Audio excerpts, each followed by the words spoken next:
more true. Historically, Inwood and Washington Heights have been the first point of entry for newly arrived immigrants from across the world. This remains true today where you are. This remains true today whether you are fifth generation born in this city or a newly arrived immigrant like myself that came here in 1983, living longer than many of my colleagues and friends who moved here 15 years ago. However, this is slowly fading away. If we do not take action by redoubling our efforts to preserve rain, where's the preserve? Putting in place the resources necessary to ensure every tenant who needs legal services has a lawyer, and ultimately building new affordable housing for those making as little as $15,000 a year, like many in my community, especially in my own family. We will lose the human character of the neighborhood behind when discussing changes to Inwood, and it certainly is in mind. The de Blasio administrations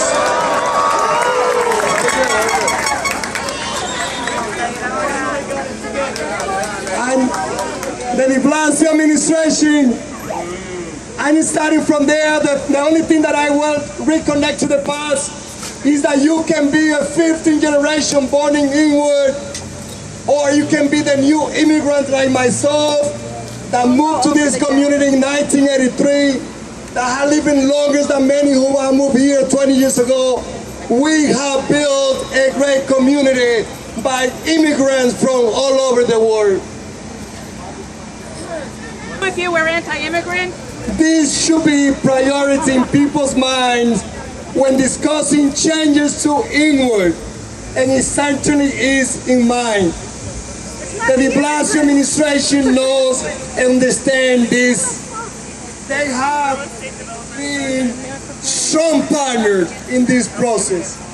They have dedicated millions to tenants protection, engaged in productive conversations about new affordable housing development uptown, and worked to create the most progressive housing plan in modern history, where affordable housing isn't just around for 30 to 40 years.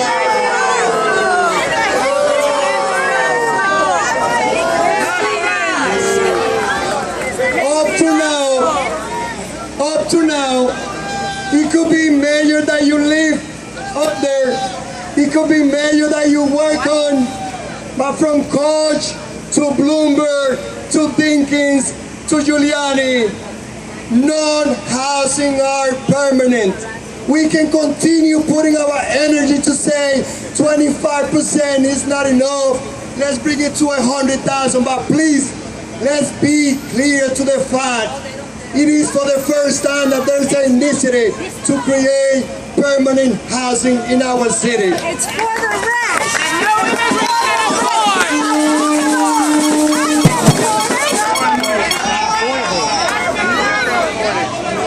When it comes to Sherman and Broadway, listen up, brothers and sisters, those of you in the front. When it comes to Sherman and Broadway, I have a clinic. First of all, I apologize to someone in the back. If you don't listen to what I'm saying, be closer.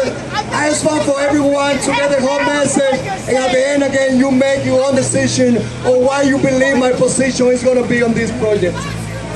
When it comes to Sherman and Broadway, I have clearly stated my position. The building must be 50% affordable. It must provide ample permanent space for local cultural, non-for-profit, and neighborhood service providers. And it must be supported to small businesses struggling to compete against the big box stores, banks, and chain chain pharmacies. And the nightclub. These criteria has remained the same since day one. They can't compete with the nightclubs, Iranis. We have worked very hard over the past month. I'm going to be reading in the tone that I have. So blame all the interphonia if you interrupted and you cannot hear what I'm reading.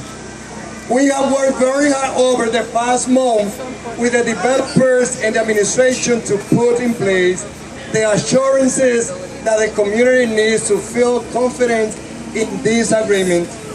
We have seen what happened in Bushwick when the developer threw the agreement with the local council member right in the trash by selling the building. It has been my focus in this process to guarantee in the strongest ways possible that this not happen here in Inwood. As a representative to the New York City Council, Esteban, you are in charge for them to be listening. You're in charge.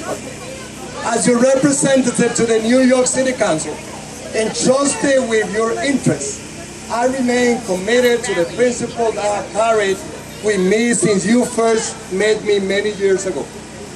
I remain a voice for the voiceless, a fighter against gentrification, and your champion against the forces of inequality, injustice, and the pressure that threaten our neighborhood. For those who take this threat seriously, who give full consideration to all facts and factors at play, and who truly stand with the communities of Inwood and Washington Heights, understanding the stark realities we face, we will be together as we push to build real affordable housing in this neighborhood for the working and middle class.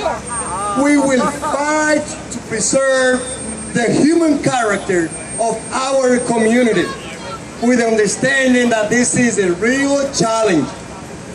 We know the cause of inaction and denial. It is more displacement and higher rent. Control our future. We are having a community-oriented discussion about underutilized land in Inwood. It is why I was so supporter and remain a supporter of MIH and the mayor's housing plan, the strongest city led in decades. It is why new housing is necessary in Northern Manhattan, and why I will not take my eyes off this goal. I want to thank all the residents, especially those who are not here today, especially those who are listening and following what we're doing. I want to thank all of them who have reached out to my office about this project, many who have sent constructive feedback. I want to thank the many who have been thoughtful, informed, and informative about the facts. We stand stronger when we stand united. We stand united only when we stand together, informed, ready to meet challenges head on. We do not look for this seat to shy away from challenging decisions. This process to myself, my family, and my office has been one of the thoughtful deliberation. It has been one where many factors were carefully weighed, and one where we work hard to take into consideration all voices, even those of you who interrupt, to translate these into real gains for our neighborhood and residents.